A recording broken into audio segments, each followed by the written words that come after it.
สบายดีตอนรับก็คือซองบอนทำมาเบิ้งมาน้อยมันกินอิ่มแล้วมันก็นอนเนาะมันนอนบนซอกนอนบนเย็น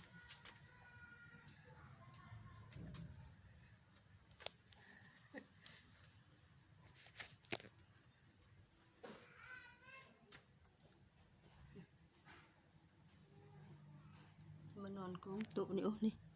กองโต๊ะหินนี่เย็นๆอ่ะ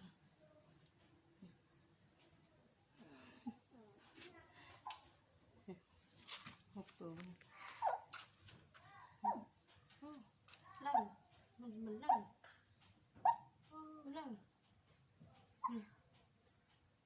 ฟันไปซึ่งมันดาวค่ะ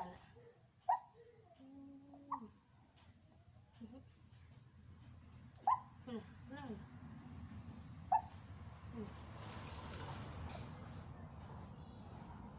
มันเป็นหัวดาวขาดมาดิ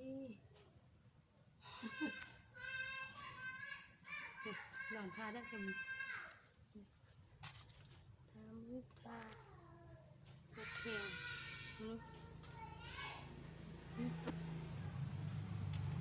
การแข่งขันนุ๊ก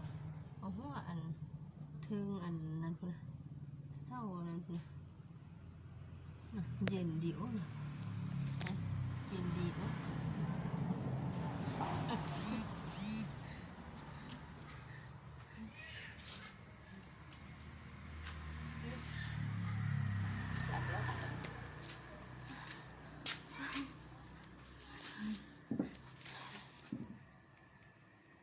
ก็เป็นตาม่วนก็อยู่น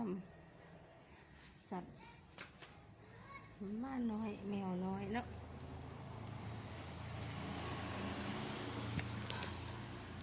ต้องไหมกะลมพัดพอได้นั่งเนี่ยก็ต้องไหม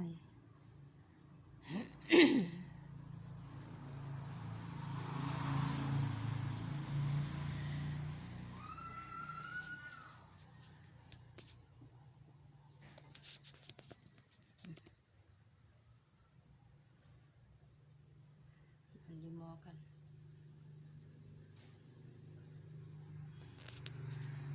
ช่องไอ้น้องช่องไอ้น้องการฮอนเลยมือเนี่ยก็ได้ตกมาตีมือเนี่ย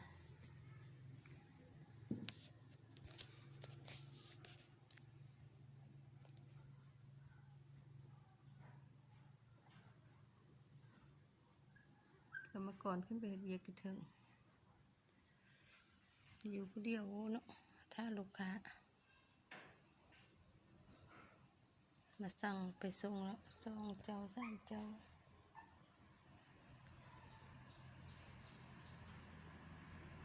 อีกผู้หนึ่งจะมาเข้ามา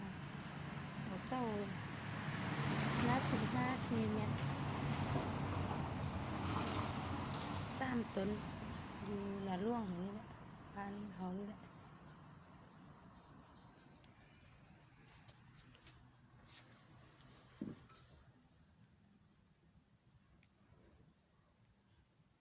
ยาย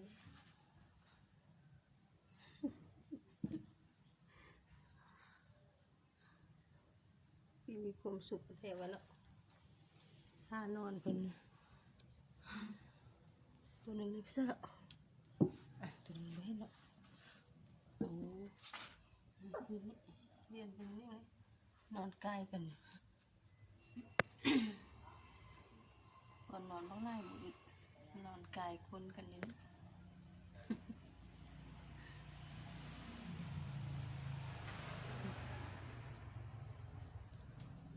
ตัวนี้มูฟอยู่นี่อยู่สำหรับคลิปนี้ก็ขอลาไปก่อนเด้อช่วยกดไลค์กดแชร์กดติดตามมาได้เพื่อเป็นกำลังใจในการทำคลิปต่อไปเนาะใจ